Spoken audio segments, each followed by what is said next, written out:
que fue hace como 20 días. Gracias, brother, por grabar.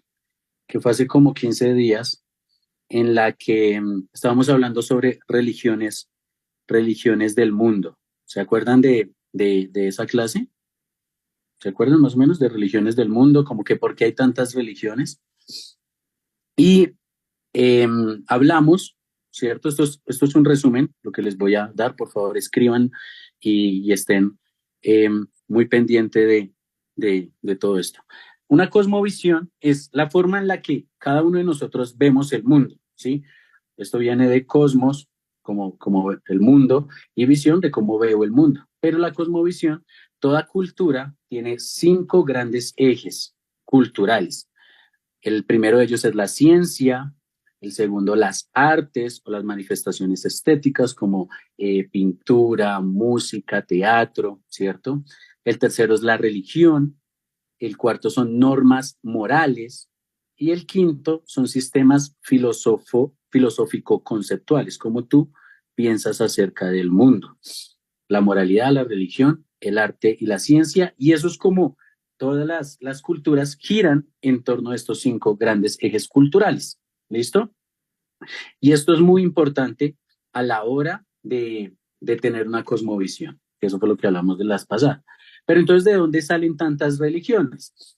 Eh, Porque los temas muy importantes de la vida son Dios, el universo, el conocimiento, los valores, la naturaleza humana, todos estos 5 pilares de cada cultura. De aquí que toda cultura crea y produce una religión como consecuencia de una necesidad humana. Sabemos todos nosotros, dentro de la Biblia y el contexto bíblico, que el ser humano estuvo junto, todo ser humano estuvo junto en un mismo punto. Este punto fue ¿dónde? A ver, ¿quién me dice dónde estuvo todo en su inicio? Si vamos hacia atrás, el ser humano ¿de dónde viene? Por ejemplo, Wilmer, ¿tú dónde crees que viene el ser humano? El mono. No, mentira, no. Dejaría. De Adán y Eva, ¿cierto? Y después de Adán y Eva viene un montón de historia y llegamos a un punto que es la Torre de Babel. ¿Se acuerdan de esa historia? De la Torre de Babel. Obviamente, en ese punto, todos tenían un mismo dialecto, una misma lengua y aparentemente todos conocían, obviamente, el nombre de Dios. El nombre de Dios lo conocían. Al momento en que las lenguas fueron divididas, al momento en que las personas fueron divididas y dispersadas, pues todos tienen una cosmovisión acerca de quién es Dios. Al ser separados por sus lenguas, pues unos se van para un lado, otros para el otro, y empiezan a tener ideas y pensamientos acerca de Dios, acerca del universo, acerca de los valores, acerca de la naturaleza humana, y ahí empiezan a crear eh, diferentes religiones y diferentes dioses en este mundo. ¿Ok? Esa es la forma en la que podemos explicarlo con un relato bíblico. Pero el ser humano tiene este pensamiento de que como percibe el mundo, de esa manera va a crear va a tener su conjunto de creencias, porque todo ser humano como criatura contingente, como criatura que depende de otra criatura, busca un vínculo con lo absoluto y con lo eterno, porque Dios puso en cada persona el sentido de eternidad, y eso está en Eclesiastés. ¿Listo? Entonces, vimos este comentario que cualquiera que sea el grado en que se haya desacralizado el mundo, el hombre que ha hecho su elección a favor de una vida profana nunca logra eliminar por completo el comportamiento religioso, porque todos adoramos algo, material o inmaterial, todos tenemos este sentir de adorar algo. Hablamos de que era la religión, tiene muchos significados, pero el que vimos fueron estos dos. Viene de reflexionar atentamente sobre la divinidad y también viene en el siglo IV después de Cristo como un compromiso existencial con la divinidad como valor supremo.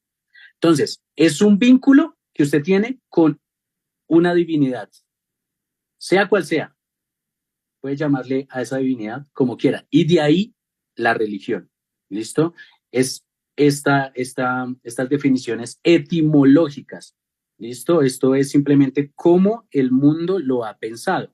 Por eso estamos hablando de la cosmovisión del mundo y la cosmovisión cristiana. ¿Por qué? Porque usted, mis queridos líderes, tú, Kenia, por ejemplo, te vas a encontrar con personas en tus células, en tus casas de gloria, en el momento en que vayas a evangelizar, con personas que tienen otra religión, que piensan de otra manera, que tienen otra cosmovisión del mundo y necesitamos entender de dónde vienen estos pensamientos.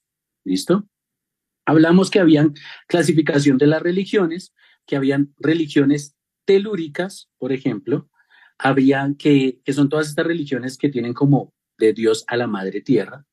Normalmente les gusta el cigarrillo, la marihuana, todo esto, ¿no? Como esa conexión con la madre tierra. Hablamos sobre religiones celestes y étnico-políticas, como la de dioses griegos. Hablamos de religiones mistéricas que tienen rituales que favorecen la experiencia por Dios. ¿Listo? Quiero que lo tengan muy en cuenta porque la línea es delgaditica. La línea es muy delgaditica. Ambas Una religiones pregunta, son... disculpa te interrumpa, de esa cuestión es que viene el asunto que está por allá, por aquellos lados con los palestinos. Ok. Sí, mucho de eso tiene que ver una cosa con la otra. Obviamente, nosotros hoy en día nos lo pintan como política, petróleo, guerra, ¿sí? Tierra, pelean por tierra, pero eso sí tiene un trasfondo espiritual, de que constantemente Isaac, constantemente se pelean de quién es la promesa, si de Isaac o de Ismael. Nosotros, dentro de la Biblia, dentro de lo que tenemos en nuestra revelación con Dios, es que la promesa cae en Isaac y no en Ismael. Pero los del Islam obviamente creen que la promesa cae en Ismael y no en Isaac. Y pues obviamente eso todo es un conflicto espiritual, un conflicto de tierras, un conflicto entre hermanos, porque Isaac e Ismael son hermanos, son medios hermanos. ¿Listo? Eso lo tienen que tener en cuenta, entre medios hermanos. Muy bien. Entonces, el Islam, características, es una religión monoteísta, solo creen en un Dios, igual que nosotros. Por eso es muy importante dentro del cristianismo estudiar la trinadeidad, porque para un Islam que usted le diga que Dios es 3 en 1 es confuso. Usted y yo tenemos que estudiar bien qué es la trinadeidad para decirle que es 3 en 1, pero es solo un Dios. ¿Me hago entender? Eso es muy importante entender y estudiar acerca de la trinadeidad. Nosotros ya tuvimos una clase acerca de esto. Creo que en 2 semestres más adelante se ve esta clase de la trinadeidad. Es importante saber y conocer quién es Dios. Es una religión abrámica, ¿ok? Establece que no hay más Dios que Alá y que Mahoma es su profeta, Mahoma, de lo que estaba diciendo la señora Ángela, Mahoma, que es su profeta Mahoma. Alá, su idioma es el árabe. Miren, tengan en cuenta mucho esto. El idioma de ellos es árabe. Del judaísmo es hebreo. Pero la palabra Yahweh, ¿cierto? Que es como nosotros la hemos estudiado, es una palabra hebrea, ¿cierto? Yahweh. Pero Alá es una palabra árabe y es realmente el mismo sentido, Dios. En español, Dios. Alá es Dios. Yahweh es Dios. Pero allí es donde necesitamos ver la línea delgadita, porque Alá en árabe es Dios, es como God. God en inglés es Dios, ¿sí me hago entender? En hebreo, Yahweh, pero es Dios. ¿Listo? Y Mahoma es su profeta. El último profeta, el profeta de ellos es Mahoma. Las escrituras principales del Islam es el Corán. Y aquí es donde puede ser muy buen punto para hablar con una persona del Islam. Es el Corán. La palabra Islam significa sumisión a Dios. Sumisión, ser sumiso a Dios. Y es muy importante porque dentro del Islam ven a Jesús, nuestro rey, a Jesús, como el último profeta. Y es el profeta más importante que hizo milagros. Y después de Jesús viene el profeta Mahoma o Mohamed. Así es como se escribe en árabe, Mohamed, que es el mismo Mahoma. ¿Listo? Quiero que eso quede muy claro, porque ellos no son personas de Kabum. Ellos no son personas, si hay personas extremistas, si hay personas que cometen ese tipo de cosas, pero no todos. Y necesitamos borrar este pensamiento, porque si nosotros seguimos pensando así, vamos a ayudar a una división entre hermanos. Y eso no está bien, porque de tal manera amó Dios al mundo que ha dado a su único hijo para que todo aquel que le cree se salve y no se pierda. Miren, yo me leí este libro que yo lo amé con mi vida. Se los recomiendo.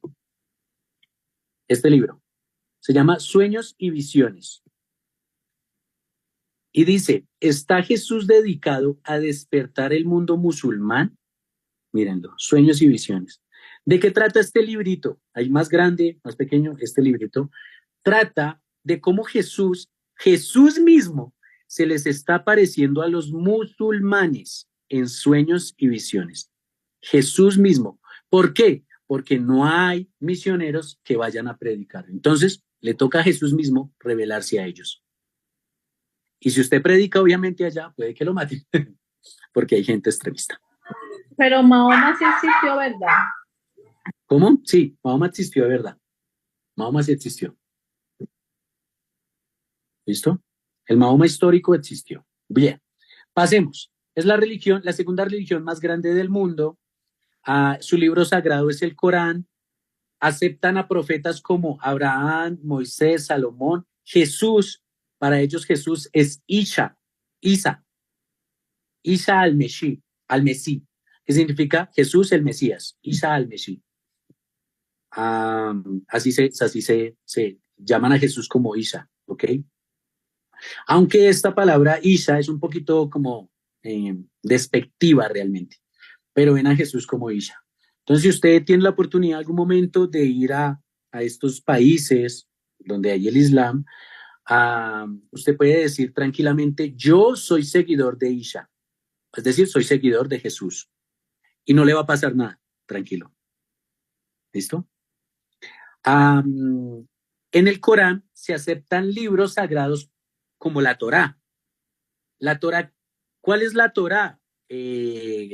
Joanita, que tú pasaste el curso de bibliología. ¿Cuál es la Torá, Joana Carvajal?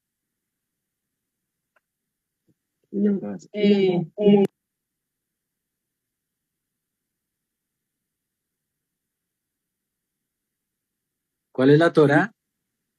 No me acuerdo los primeros 5 libros. Muy bien, el Pentateuco. La Torá es el Pentateuco de los cristianos. En el Corán aceptan esos libros. Entonces es muy bueno hablar con una persona que cree en el Islam acerca de los primeros 5 libros. ¿Sí se dan cuenta que tenemos temas en común, puntos en común con estas personas? Aceptan los salmos también, los salmos, y el Evangelio, Mateo, Marcos, Lucas y Juan. Eso es muy importante porque en los 4 evangelios está nuestro Rey, nuestro Señor, nuestro Salvador. Entonces usted se pone a hablar con una persona que le llegue a su célula, una persona que piense que el Islam es mucho mejor que el cristianismo, pero creyó en el cristianismo, cree en Jesús, pues usted le puede estar hablando tranquilamente de Jesús y esta persona no lo va a rechazar ni se va a explotar con usted. No lo va a quemar por hablarle de Jesús. Porque creen en los evangelios. Y créame, hay muchas personas que dicen que creen en el Islam, pero no entienden que en el Islam los evangelios son importantes. Entonces, como esa confusión que realmente no creen en el Islam, simplemente es una confusión ahí que tienen en la cabeza. Y usted, como una buena persona, un buen apologeta, le puede decir, oiga, ¿usted sabía que en el Islam, dentro del Corán, los evangelios están? Venga, leemos Mateo. Venga, leemos Lucas. Mire lo que dice Lucas acerca de Jesús, que Él es Dios. Mire lo que dice Juan acerca de Jesús, que Él es el verbo y el verbo era Dios y el principio, de todas las cosas. Eso es aceptable dentro del Islam. Entonces son muy buenos puntos en común para poder charlar con estas personas. ¿Listo? En el Islam enseñan acerca de un juicio final, pero que son recompensados en el paraíso y los injustos castigados en el infierno. ¿Listo? Entonces, las grandes ciudades para ellos importantes es la Meca, Medina y Jerusalén. Son importantes para ellos estas 3 ciudades. Meca, Medina, Jerusalén. ¿Listo? Entonces, para concluir, son monoteístas, creen en Adán, que no tiene padre y es no nacido, tal cual como nosotros creemos, sin padre y no nacido porque fue creado, ¿cierto? Ellos piensan que los milagros tienen una lógica, o sea, pasa un milagro, pero tiene alguna explicación lógica para ellos y no van en contra de las leyes naturales para el Islam. Confían en la ciencia para curar enfermedades, no tanto en esto de orar y que el Espíritu Santo te sane, ¿cierto? Creen en que un Dios es creador. El Islam fue uno de los traductores de pensamientos filosóficos de Sócrates y Platón, entonces tiene mucho pensamiento filosófico, mucho también el ser humano puede hacer las cosas y de esa manera encuentra plenitud y salvación a las obras humanas. ¿Listo? Creen en un sistema de régimen civil, no en un sistema de régimen teocrático en el que Dios manda. Ellos la primera orden del Corán es leer. Entonces son personas muy inteligentes. Son personas que no se dejan meter los dedos en la boca y ya crea por fe, no. Ellos necesitan pensamientos lógicos para creer en algo. ¿Ok? Entonces, más o menos se ven así. ¿Listo? Para que los vean. Más o menos se ven así. Como Camila dijo, ¿no? Con su gorrito y todo el cuento. Yo tuve la oportunidad de ir ahí en la 80, no sé si usted conoce, señora Ángela, ahí en la 80 hay una iglesia que tiene como una media luna ahí sobre la 80 con suba, ahí donde uno agarra la suba, y esa es una mezquita, es una mezquita islámica. Entonces creen en Alá. Yo tuve la oportunidad de entrar allá y de poder hacer muy buenas preguntas a los líderes religiosos de esta religión. Fueron muy buenas preguntas y ellos le respondieron muy bien. Son muy amables, son personas muy amables, son personas muy normales, son personas que no te van a matar, son personas que van a tener una muy buena conversación contigo y que son muy buenos persuadiendo, o sea, son muy buenos en apologética y pueden voltear al que sea. ¿Listo? ¿Listo? Entonces buscan la paz, no son personas muy hospitalarias, de verdad, usted les pide como parcenito quedarme en su casa, le van a abrir la puerta de par en par, porque para ellos este amor, esta comunidad es muy importante también para ellos. Y debemos derribar este miedo de temor hacia que nos van a explotar, a que son extremistas. Sí los hay, pero no son la mayoría son muy amables. ¿Listo? Cami, por favor, ayúdame a leer Romanos 15:20. Camila, por favor. Camila, ¿me escuchaste? Camila. Romanos 15:20, por favor, necesito que dejen de hablar entre ustedes. Robinson, Camila, Joana, necesito que pongan atención a la clase y dejen de hablar entre ustedes. ¿Listo, chicos? Romanos 15:20, por favor, Camila. ¿Listo, Robin? Déjame ver tu cara, por favor, Robin. Listo. Romanos 15:20. ¿Ya? Sí, por favor. Ya. Y de esta manera me esforcé a predicar el Evangelio, no donde Cristo ya hubiese sido nombrado para no edificar sobre fundamento ajeno. Y ya. ¿Sigo? Sí, 21, por favor. Sino como está escrito, aquellos a quienes nunca les fue anunciado acerca de él verán, y los que nunca han oído de él entenderán. Muy bien, gracias. Entonces, Romanos 15:20, el apóstol Pablo le está predicando a personas que no han escuchado de Cristo. Usted y yo somos llamados a predicar a personas que no han escuchado de Cristo, no personas que ya conocen, que ya, pues, no tiene sentido yo irle a predicar acerca de Cristo al pastor, de que acepte a Cristo, o sí, ¿no? Porque ya lo aceptó. Nuestro llamado es ir a ser discípulos a personas que no conocen a Cristo. ¿Listo? Y Pablo lo dijo, no para predicar y establecer y edificar sobre fundamento ajeno, sino como está escrito, aquellos a los que nunca les fue anunciado acerca de él para que puedan ver. Muy bien. Entonces, puntos en común, ya los dijimos, tienen puntos en común como Abraham, Adán, Jesús, la Biblia, el Pentateuco, son puntos en común. Y una de las grandes señales antes del fin para el Islam, que es muy importante y usted la tiene que tener en cuenta, es el regreso de Jesucristo. Para ellos, antes del fin, Jesús va a volver. Eso es, amigos, eso es tremendo. Jesús va a volver, porque creen que Jesús nació de una virgen y que hizo milagros y que está en el cielo, solamente que para ellos sí murió. Y que Jesús va a volver en espíritu, no va a volver en carne. Entonces, es diferente. Pero para ellos, una de las grandes señales antes del fin es que Jesús va a volver. Y eso está en la Sura 457, dentro del Corán. Sura 457. Tienen puertas cerradas. Es difícil entrar a esos países y predicar el evangelio, pero corazones abiertos. Son personas muy amables. Y necesitamos borrar las mentiras de creer que todo es kaboom, que todo es extremismo. No. Hay puntos en común y podemos predicar el evangelio con una buena apologética y con amor. Usted se va a encontrar este tipo de personas. Y yo oro para que usted se encuentre este tipo de personas y les pueda predicar un evangelio real acerca de Jesucristo. Listo. Diferencias. Pues no creen que Cristo sea deidad, no creen que Jesús sea Dios. Esa es una diferencia. No creen en la Trinidad porque pues para ellos solamente hay un Dios, no un Dios que es tres en uno. Entonces es importante estudiar la trinadeidad. Los musulmanes creen que el Islam es la última religión. Miren esto que es muy importante. El Islam nació en el 600 después de Cristo. Años 600 después de Cristo. Entonces es una religión muy, muy temprana. No tiene sino 1400 años de historia, 1420, 1430, por ahí de historia. El cristianismo pues tiene mucho más, obviamente. ¿Listo? Mohamed es su profeta, Mahoma. ¿Listo?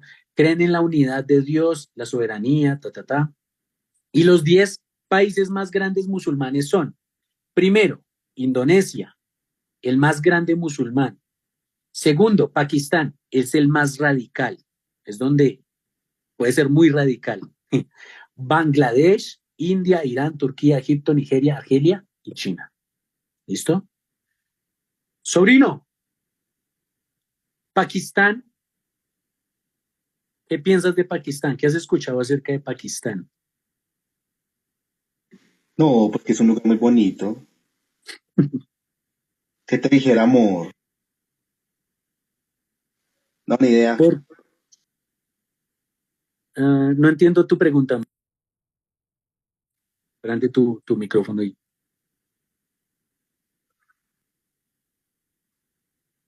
Marlene, no entendí tu pregunta que escribiste.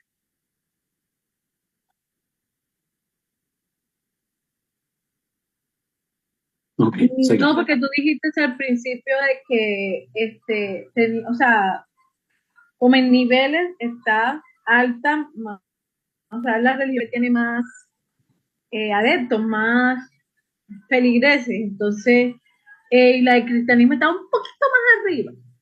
Sí. Entonces, si no es tan vieja, ¿por qué tiene tanto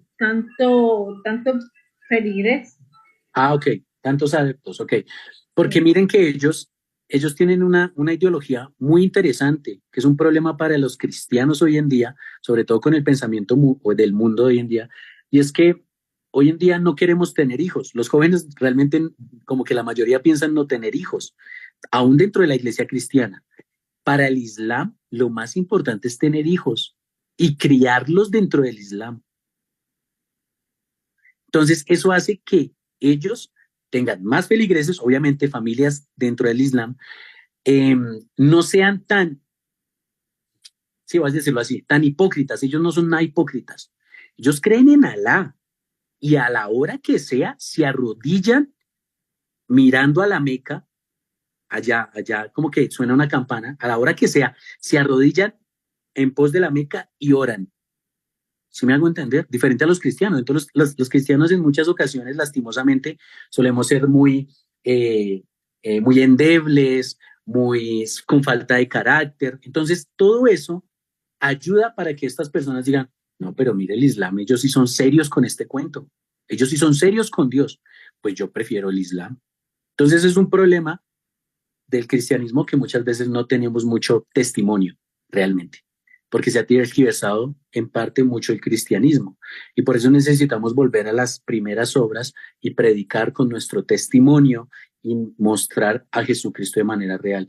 Por eso tiene muchos adeptos, porque es una religión muy creíble, a pesar de la poca cantidad de años, es una religión muy creíble porque viene de Abraham, es monoteísta, son muy lógicos, son muy estudiados, son muy trabajadores, oran realmente a Alá. Igual Dios los bendice porque la palabra dice que Dios hará de Ismael una gran nación y hizo una gran nación y los ha bendecido completamente. Entonces, también eso es importante tenerlo en cuenta. Los judíos, Dios bendice a los judíos aquí en donde sea. Israel es el país, es la ciudad amada de Dios y Dios los bendice. Por eso está un poquito más arriba que el Islam. Pero es una gran nación, Ismael e Isaac. Entonces, por eso también tiene muchos adeptos. ¿Listo, Marlene? Entonces, ya hablamos un poco de cómo compartir el evangelio con ellos, cómo hablar acerca de esto. Quiero pasar a este tema y es ¿por qué Jesús y no otro? ¿Por qué Jesucristo y no Mahoma? ¿Por qué Jesucristo y no la Madre Tierra? ¿Por qué Jesucristo y no Buda? ¿Por qué Jesucristo y no Brahma? ¿Listo? Entonces, mi querido Robin, según todo lo que hemos estudiado y hemos visto, basándonos en muchos argumentos, Dios es real. Pero ¿cuál Dios es real? ¿Por qué tú crees en Jesucristo y no en otro Dios? Robin, ¿tú por qué crees en Jesucristo y no en otro? Porque Jesucristo es la verdad en sí mismo. Y nos dejó el Espíritu Santo que nos da a conocer la verdad de Dios y quién es Dios. Por eso es diferente, porque no viene a través del humano, sino de Dios. Ok, bien. Kenia, ¿tú por qué crees en Jesús y no en otro Dios? Porque Jesús fue el único que fue 100% hombre, 100% Dios, el único que se sacrificó en una cruz del Calvario, el único que resucitó al tercer día y hoy se encuentra a la diestra del Padre intercediendo por nosotros. Ok, muchas gracias, muy bien. Paola, ¿por qué crees en Jesús y no en otro Dios? Porque es el único Dios que puedo experimentar, ¿no? No sé, no le puedo decir a mucha gente, es que Cristo es el camino, la verdad y la vida, y sí es verdad, pero creo que es el único que nos da esa experiencia de poder caminar con Él. Muy bien, gracias. Joanita, ¿por qué crees en Jesús y no en otro? Que Jesús fue el que pagó el precio en la cruz por cada uno de nosotros, el que fue y entregó su vida por cada uno de nosotros. Ok, muchas gracias a todos por sus comentarios. Entonces, imaginen esta historia que les voy a mostrar en la imagen. Imagínense que hay un grupo de ciegos, ¿listo? Hay un grupo de ciegos. Y cada uno de estos ciegos está mirando una parte de un elefante, ¿sí? Entonces, el que está en la parte de la cola, acá atrás, es ciego, ¿cierto? Y va a decir, el elefante es como una cuerda, va a decir el ciego, ¿sí o no? El que está en las orejas va a decir, no, el elefante es como un ventilador gigante. El que está en una pierna va a decir, no, el elefante es como un árbol grande, grueso, ¿cierto? El que está en los colmillos, el elefante es como una lanza. El que está en la trompa va a decir, el elefante es como una serpiente. Quiero que piensen en esto, en esta ilustración, ¿ok? Un grupo de ciegos está mirando un elefante y cada uno trata de describir cómo es el elefante. Simplemente es una ilustración para que podamos entender qué fue lo que realmente Jesucristo hizo. ¿Qué fue lo que realmente Dios hizo a través de Jesús? Si cada uno de los ciegos está mirando una parte diferente del elefante, pues vienen muchas interrogantes. Las religiones del mundo son como estos ciegos tratando de conocer a Dios. Todas creen que están en lo cierto, pero ninguna tiene la revelación completa, porque solamente están entendiendo una parte de Dios. Entonces, dentro del hinduismo, no, Dios es como una gran cuerda de donde yo puedo agarrarme. Del brahmanismo, ¿no? Dios es como una serpiente porque yo lo he visto que Él me cumplió deseos a través de esta serpiente. No, dentro del Islam, no, Dios es como una gran piedra porque Él la mandó del cielo. O sea, todos intentan ver a Dios, pero están ciegos. Dentro del cristianismo, tengo que decirlo, muchas veces estamos ciegos.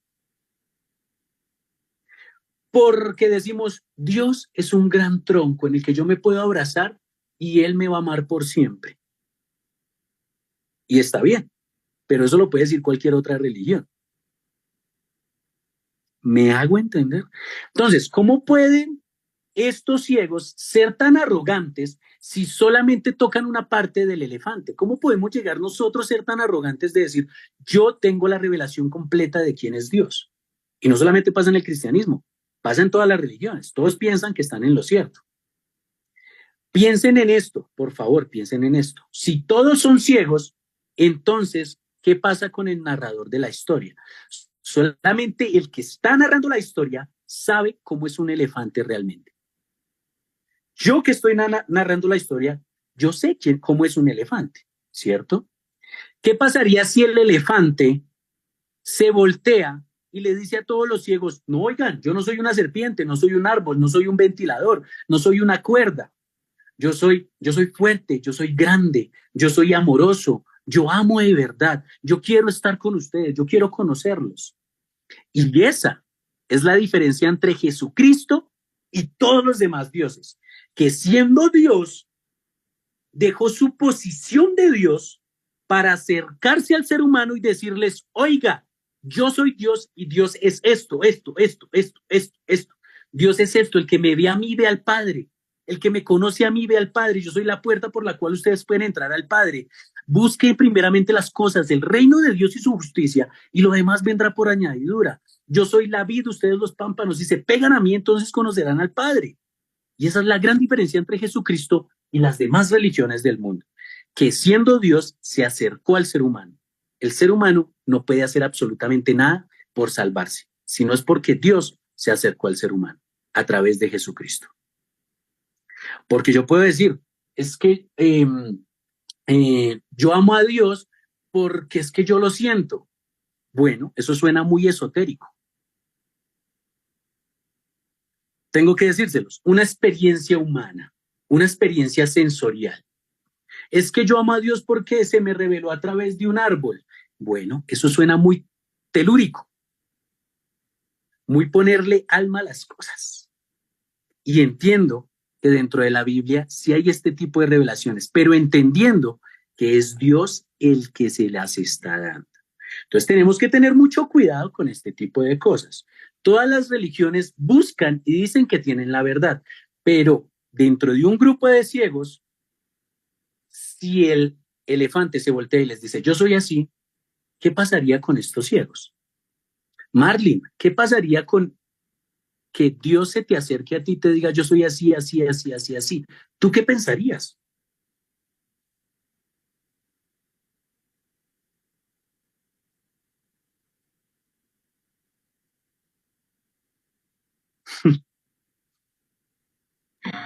Pues yo digo, uff, magnífico, no me lo había podido imaginar, o sea, mi vista no me llegaba hasta allá, o sea, mi percepción era otra, o no sé.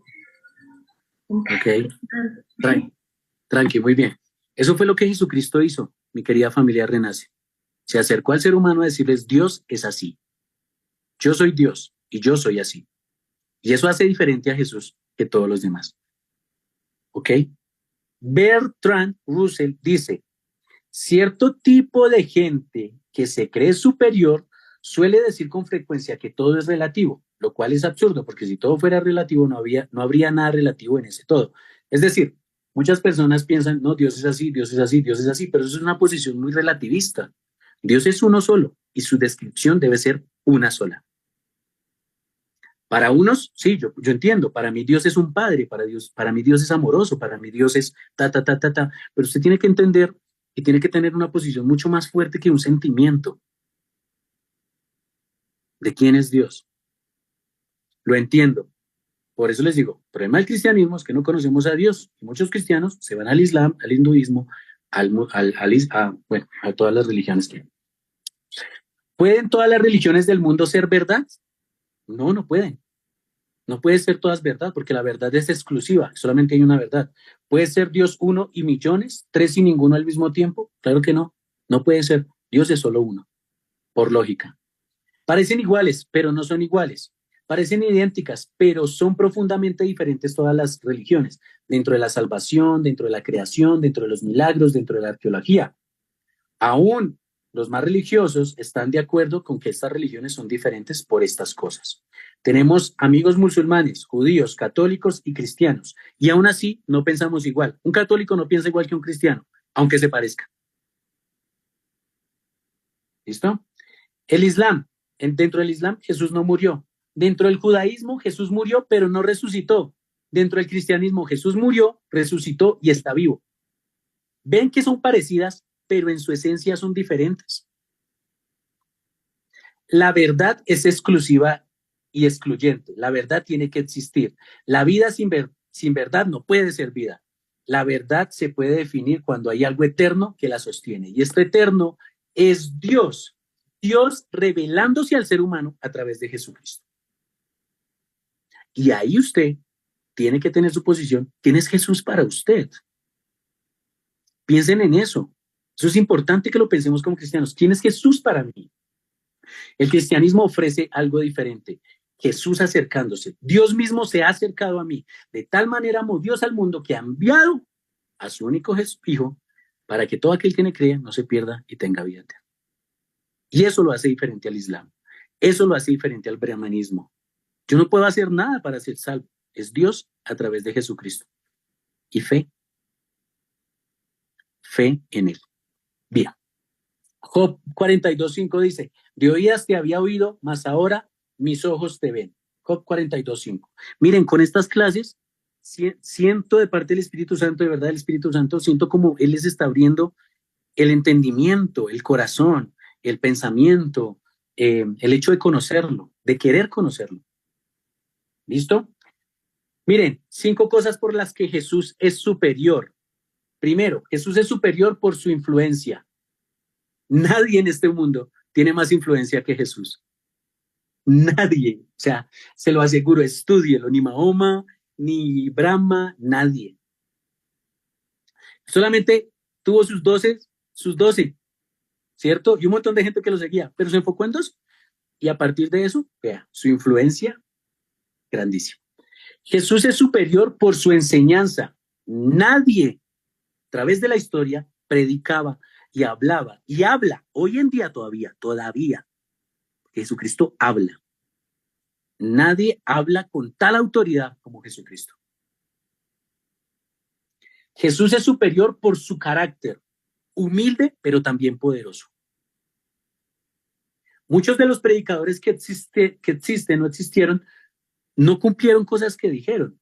Mahoma, ¿no? Dijo, no se puede tener más de 4 mujeres, el hombre tuvo 7. Entonces predicaba, pero no aplicaba.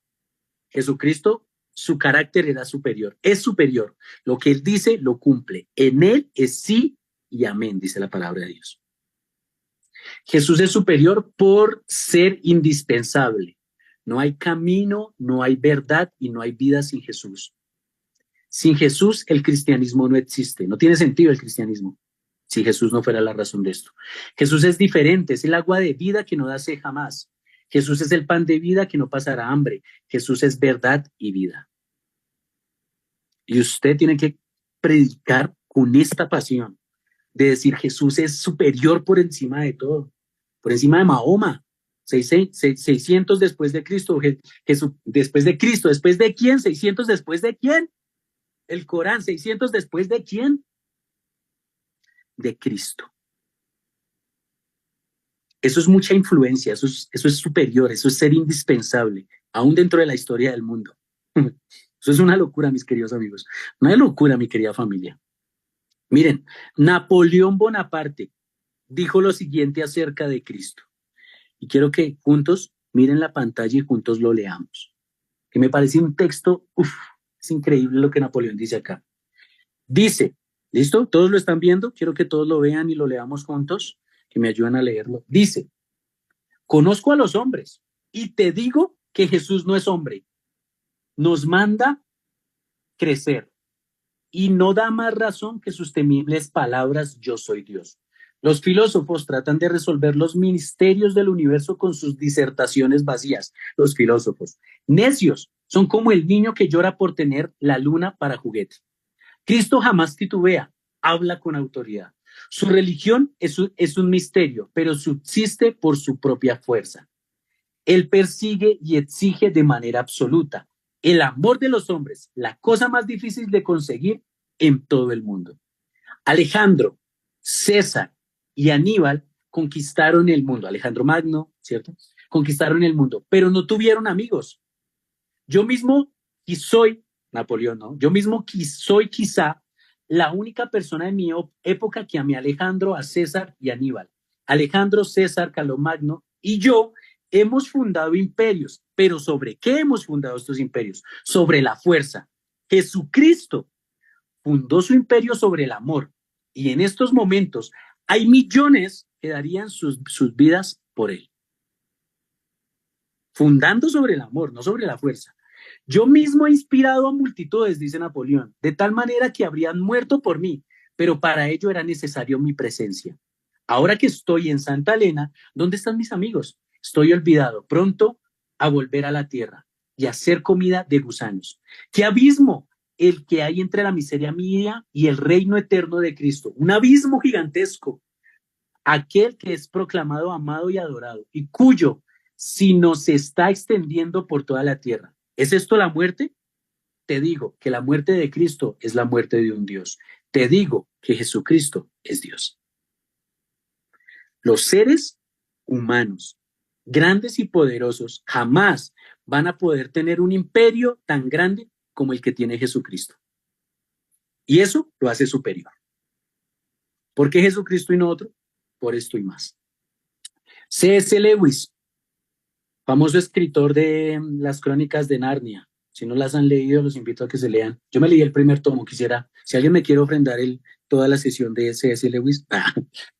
Pero C.S. Lewis escribió lo siguiente. No hay punto intermedio y no hay paralelo en ninguna otra religión. Si hubiera ido delante de Buda y le hubiera preguntado, ¿eres el hijo de Brahma? Él habría dicho, hijo mío, todavía vives en el Valle de las Ilusiones. Si hubiera ido a Sócrates y le preguntara, ¿eres Zeus? Él se reiría de usted. Si hubiera ido a Mahoma y le preguntara, ¿eres Alá? Él primero hubiera rasgado sus vestidos y luego le habría cortado la cabeza. Pero Jesucristo no hubiera hecho esto. Jesucristo hubiera dicho, yo soy el Hijo de Dios. Yo soy Dios. Y yo soy profeta y estoy para ustedes. Muy bien. Ahora, les hago una pregunta. Y esto es una muy buena pregunta para evangelizar. De todos los líderes religiosos en el mundo, si te encontraras en una situación de máxima vulnerabilidad, ¿con qué líder religioso te gustaría encontrarte? Señora Ángela, si usted estuviera en sus peores condiciones de la vida, ¿con qué líder religioso te gustaría encontrarte? ¿Con qué líder religioso? Obvio con Jesús. Muy bien. Muy bien, muy bien. Jesús no se burlaría de ti, jamás. No se aprovecharía de ti. No te diría, tienes que cortarte un brazo para seguirme. No te rechazaría, no abusaría de tu error. Al ver mis heridas, las sanaría y las cuidaría, porque Jesucristo es un Dios con cicatrices. Jesús es un Dios con cicatrices, que entiende tu dolor. Las religiones del mundo no son iguales. Jesucristo es, o sea, borra el que sea. Hay muchos líderes religiosos, Alá, Mahoma, los imanes, que son dentro del Islam como los pastores, los judíos ortodoxos, Abraham, Moisés, David y Jesús. ¿Con quién te gustaría estar? Con Jesús. Él es superior sobre todo. Y eso, en sus casas de gloria, eso, en donde Dios los ponga a predicar, usted lo tiene que mostrar. Usted, mi querido apologeta, usted, mi querido teólogo, usted, mi querida pastora, usted, mi querido evangelista, usted, mi querido maestro, usted, mi querido salmista, el que, donde sea que Dios lo ponga, puede que lo ponga en la casa, a sus hijos, a su familia, usted le tiene que mostrar a todos ellos que Jesús es superior. Mire, último punto. Jesús es superior por su diagnóstico del problema del ser humano y la solución a ese problema. Su diagnóstico es certero. El ser humano está en pecado. No se puede salvar solo. Voy por ellos. La mayoría de religiones nos pintan que uno tiene que hacer algo para obtener el favor de Dios. En el cristianismo no es así. El ser humano no puede hacerlo. Tendría que volver a nacer e intentarlo. Eso fue lo que le dijo Jesucristo a Nicodemo. Tendrías que volver a nacer, Robinson. Tendrías que volver a nacer si tú quisieras ser bueno. Pero no se puede. Eso fue lo que preguntó Nicodemo. Nacer de nuevo está disponible por causa de Jesús al ser entregado en la cruz. Me sonó como un verso. ¡Hola, bebé! Nacer de nuevo está disponible para cada uno de nosotros y para cada uno de los que están apartados de Jesucristo, porque Él murió en la cruz del Calvario por cada uno de nosotros. Jesús es la mejor oferta. En resumen, Jesús es simplemente superior. ¿Por qué? Su influencia total, su enseñanza accesible, su carácter perfecto, su análisis de mi corazón completamente certero y su solución a mi pecado es real. Nadie es como Jesús. Nada se compara a Jesús. Jesús es la viva encarnación de la belleza, el amor y la verdad. Jesús es superior, Jesús es perfecto, Jesús es bello, Jesús es Dios con nosotros. Y eso lo hace diferente. Ahora, necesito tomar este punto, creo que me va a demorar unos 15 minutos, para poder hablar de la Biblia y sus comparaciones. Este es otro punto, porque la otra clase vamos a hablar un poco de bibliología y de la resurrección de Cristo. Cómo la resurrección de Cristo se puede en parte comprobar a través de la historia, la arqueología y todo esto. Pero necesito tomar este tema acerca de la Biblia y sus comparaciones. ¿Listo? Entonces necesito que me pongan mucha atención, por favor, un poquito más de la atención que ya me están prestando y lo agradezco para poder hablar de este tema. Muy bien. Principios, hay algo que se llama la crítica textual. La crítica textual pues analiza los textos y los critica. Simple, pero tiene unas normas para hacer esta crítica. ¿Ok? Tiene unas normas y las vamos a ver. ¿Listo? Se busca con la crítica textual pues reconocer cuáles son los textos que realmente son reales, cuáles son verdaderos, cuáles no. A todo se le hace crítica textual, a todo. A la Biblia, al Corán, a la Bhagavad Gita, a las Vedas, todo tiene crítica textual. Eso ya lo han estudiado pues muchas personas. ¿Listo?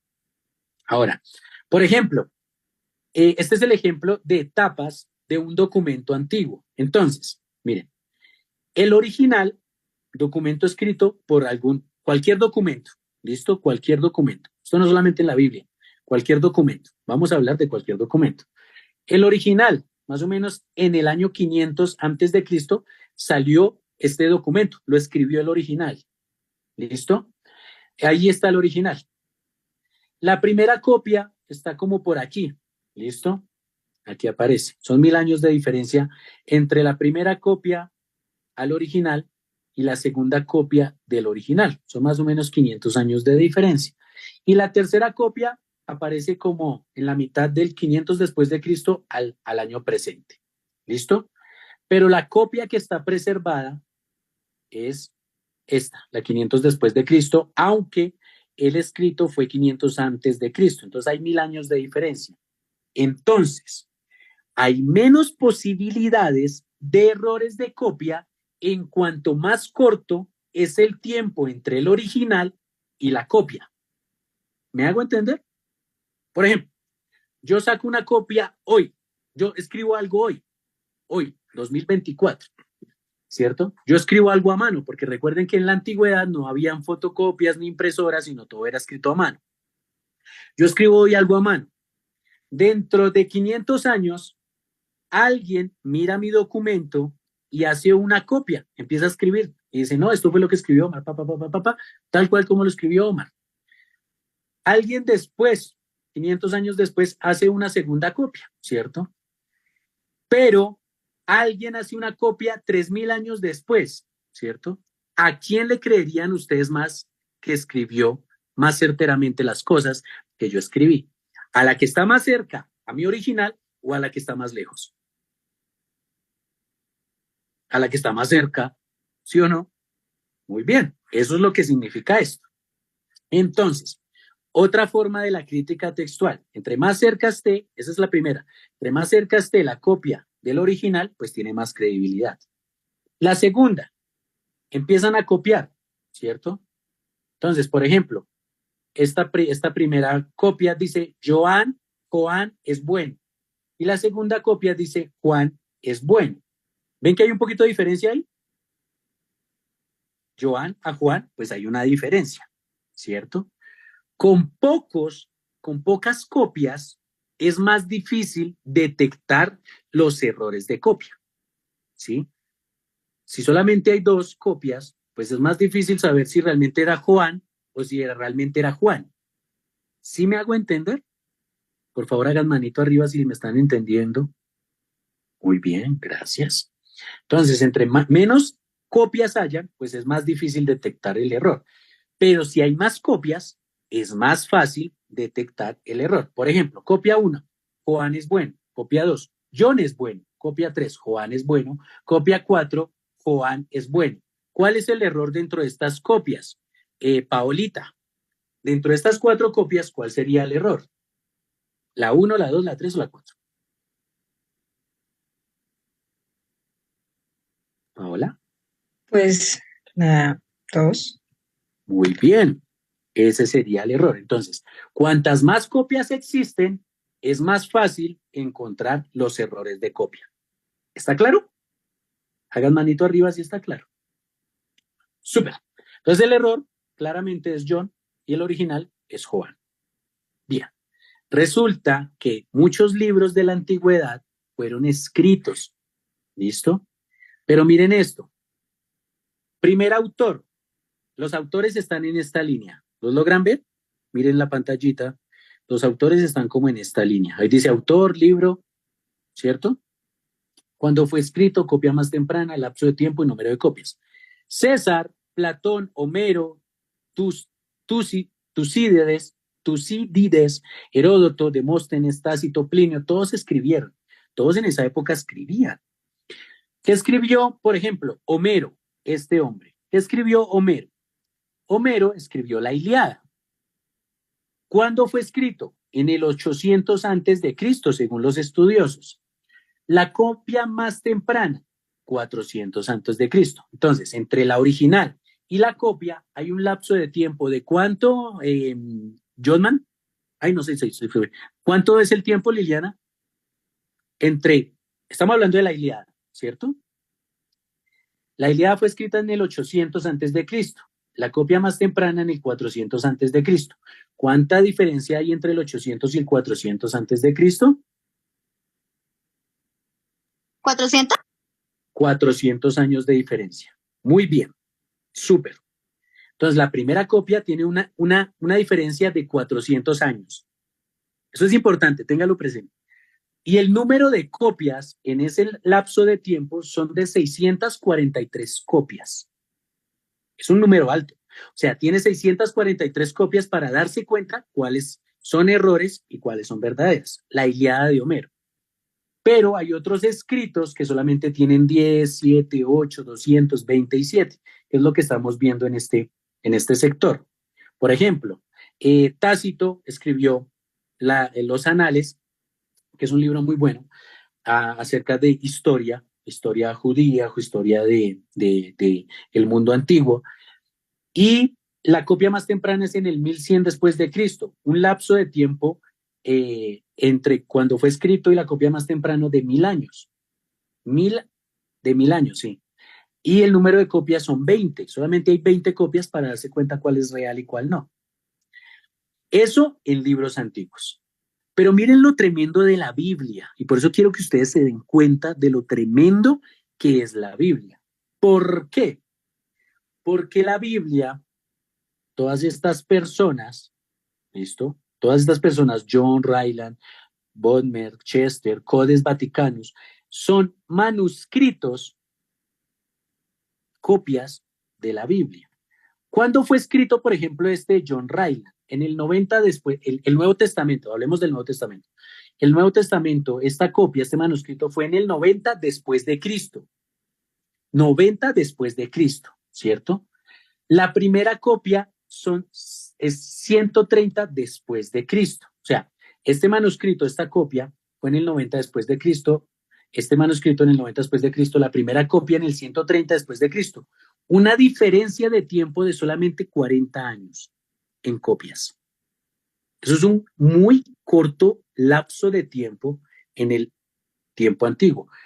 ¿Cuánta es la diferencia de la Ilíada? 400, pero de este manuscrito son solamente 40 años. Por ejemplo, el Codex Vaticano, solamente la diferencia son 265 años. Tiene mucho peso porque entre más temprano sea la copia, tiene más credibilidad. ¿Me están entendiendo? Levanten la manito y hagan así. Entonces tiene mucho más credibilidad el Nuevo Testamento por estas personas que escribieron este manuscrito. Esto solamente por poner un ejemplo. Pero vamos a ver ahora el número de copias, que es mucho más tremendo. Por ejemplo, el libro de Juan. Juan, ¿quién lo escribió? Pues Juan, ¿cierto? El Evangelio de Juan. Autor Juan, libro Juan, año escrito en el 60 y 90 después de Cristo. 60 y 90 después de Cristo. Más o menos tiene una diferencia de 30, 40 años, máximo 50 años, desde que murió Jesucristo a la fecha escrita. Primera copia más antigua, 130 después de Cristo. Distancia de tiempo, 50 años. Es muy poquito, 50 años entre el año escrito y la copia más antigua. Número de copias, solamente unos fragmentos. ¿Listo? Libros del Antiguo Testamento. Escritos entre el 30 y el 120 después de Cristo. Esto es una clase de biología, ya la vimos. Y los que no la han visto la van a ver. Tiene una diferencia simplemente de 150 años. El Nuevo Testamento completo, miren esto. Nuevo Testamento completo. Es escrito entre el 30 y el 120. La primera copia de todo el Nuevo Testamento fue en el 225 después de Cristo. Una diferencia de 225 años. Pero lo tremendo es el número de copias para darse cuenta del error, y es que son 5.600, más de 5.600 manuscritos.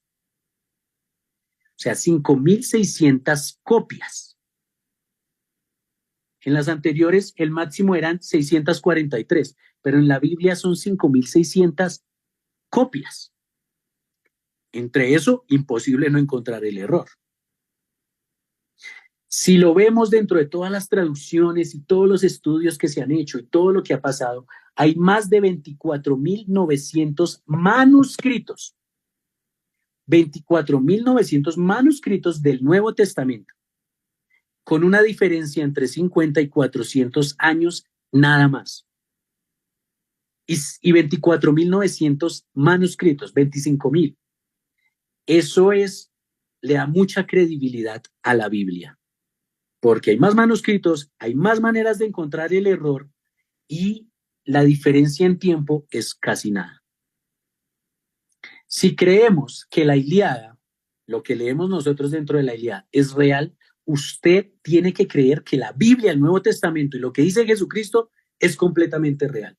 Entonces hay personas que dicen, no, es que la Biblia fue adulterada. No, señor, con 25,000 manuscritos para encontrar el error, eso no puede ser adulterado. Jamás. Muy buen argumento para todos aquellos que dicen dentro de sus casas de gloria que la Biblia fue adulterada. La Biblia en ningún momento fue adulterada. Más de 25,000 manuscritos. Les recomiendo un libro muy bueno. Evidencia que exige un veredicto. Escríbalo ahí. Está en PDF. Si alguien lo quiere, se lo puedo pasar. Creo que lo tengo en PDF. No sé si puedo decir esto en internet, pero creo que lo tengo en PDF. ¿Listo? Es muy buen libro. Habla acerca de todo esto. Y les va a ayudar muchísimo para que ustedes tengan una convicción más firme frente a lo que leen en la Biblia, frente a lo que ustedes leen en la Biblia. McDowell, casi un erudito realmente apologeta, dice, tenemos más de 24,000 copias de manuscritos de porciones del Nuevo Testamento existen hoy en día.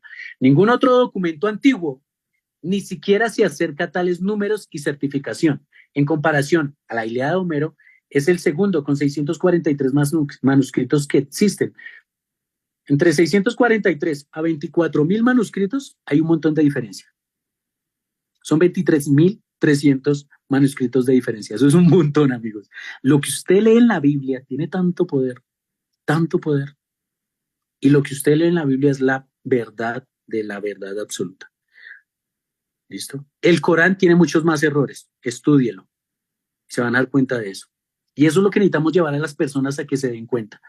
Los académicos están convencidos de que poseen sustancialmente el texto real de los principales escritores griegos y romanos. Sin embargo, nuestro conocimiento de sus escritos dependen de unos pocos manuscritos, mientras que los manuscritos del Nuevo Testamento se cuentan por miles. Eso lo dijo Kenyon. Lo encuentran en este libro. Todo esto que les estoy diciendo lo encuentran en este libro. Es un libro bastante extenso, pero es muy bueno para los que les gusta la apologética. Entonces, ahí está la cronología de los manuscritos del Nuevo Testamento. Si quiere, tómele una foto. Tómele una foto a esto, por favor. Es muy importante esto. Mire, Jesús, Nuevo Testamento, año primero, segundo antes de Cristo, 24,000 copias. Entre el primero y el 1200 y el 2000, 24,000 copias. Eso es un montón de copias, amigos. Por favor, tómenle foto a esto y léanlo y estudienlo. Tenemos una sustancia muy rica en lo que es la Biblia. Tenemos la revelación y tiene mucho peso, más que la Bhagavad Gita, mucho más que el Corán, mucho más que las Vedas, mucho más que cualquier otra religión en el mundo. ¿Listo? Montgomery dice, ser escéptico del texto resultante del Nuevo Testamento es dejar que toda la antigüedad clásica quede en la oscuridad, porque si yo niego el Nuevo Testamento, negaría toda la historia escrita de diferentes personas de la antigüedad. ¿Listo? La confiabilidad de la Biblia es por miles. Hay versiones como la versión latina, los manuscritos griegos, la versión sírica, que solamente está en 300 y 400 después de Cristo. La versión sírica está en 150 y 250 después de Cristo. Y tiene muchas copias existentes hoy. Entre ellas dos, más de 9,000 copias del texto original. Tiene mucho peso. La Biblia tiene demasiado peso. Y además, todos ellos tienen todas unas normas para ser copistas. Los escribas tenían unas normas para poder copiar todo el Antiguo Testamento y todas estas versiones antiguas tienen unas normas para escribir todo esto, lo que lo hace menos propenso a la fiabilidad. Es muy fiable la Biblia, muy fiable la Biblia. ¿Listo? Entonces, hay versiones latinas, versiones coptas o egipcias acerca de la Biblia, hay muchas más versiones. Todo lo encuentran en el libro que les estoy mostrando. Está la Vulgata Latina, que es una de las más representativas hoy en día para sacar originales, el Códice Palatino, que es muy bueno también, pero esto es todo un texto de estudio. Bibliología es todo un estudio y tiene que ver con crítica textual. Muy bien. La iglesia primitiva también tiene mucha fiabilidad. Todos estos textos están en diferentes museos alrededor del mundo. Hay un museo en Israel que tiene todos estos manuscritos del Antiguo Testamento y los tienen muy bien guardados y cuidados. Y cuando lo comparan con la Biblia como la tenemos hoy en día, realmente lo que tenemos es exactitud frente a estos pedacitos de papiros que los museos tienen. Lo que tenemos hoy en día es exactitud. Ahora, ¿sabías que las citas de la escritura en las obras de los primitivos escritores cristianos son tan extensivas que el Nuevo Testamento podría virtualmente ser reconstruido a partir de ellas sin el uso de los manuscritos del Nuevo Testamento? Es decir, solamente con los manuscritos que tenemos hoy en día podríamos reconstruir el Nuevo Testamento. Los primeros, como los padres apostólicos, los primitivos escritores, si no tomáramos la Biblia como tal y solamente nos centráramos en estos primitivos escritores cristianos, podríamos reconstruir el Nuevo Testamento tranquilamente. Si todas las fuentes de nuestro conocimiento del Nuevo Testamento fuesen destruidas, los comentarios, prédicas y sermones serían suficientes por sí solas para reconstruir todo el Nuevo Testamento. Se ha predicado tanto la Biblia, se han hecho tantos sermones, que solamente esos sermones en todo el mundo serían suficientes para reconstruir el Nuevo Testamento. Lo que hay es para estudiar, es el libro más estudiado del mundo, la Biblia. Si todo el Nuevo Testamento hubiera sido destruido a finales del tercer siglo, es decir, en el 300 después de Cristo, se podría reconstruir todo el Nuevo Testamento basándose solamente en los padres primitivos. Este estudio no lo hice yo, lo hizo este hombre, Dalrymple, al tener todas las obras existentes de los padres del segundo y tercer siglo. Al final solo le faltaron 11 versículos por encontrar. Es una locura, es una locura. Esto es un poquito más de estas primitivas citas escritas. Si le quieren tomar foto o nuevamente les paso el PDF, yo lo tengo para que ustedes lo puedan estudiar. Ahí está, son bienvenidos. Estos son personas que escribieron historia, evangelios, hechos, epístolas, apocalipsis, son copistas. ¿Okay? Y para terminar, les voy a dar algunas de las características que usan los talmudistas para como estos escribas, como estas personas que copiaban completamente el Antiguo Testamento. ¿Listo? Entonces, algunas de estas cosas son, ya para terminar con esto ya termino. Es un rollo de la sinagoga que debe estar escrito sobre las pieles de animales limpios. Si era un animal sucio, lo desechaban completamente, o si era una piel sucia, era desechado. Preparada para el uso particular de la sinagoga por un judío, es decir, ellos tomaban estas pieles, las lavaban bien, las limpiaban bien y las tomaban para poder escribir. Si no hacían eso, era todo un ritual. Estas deben estar unidas mediante tiras secadas de animales limpios. Cada piel debe contener un cierto número de columnas, igual a través de todo el papiro, toda la piel animal.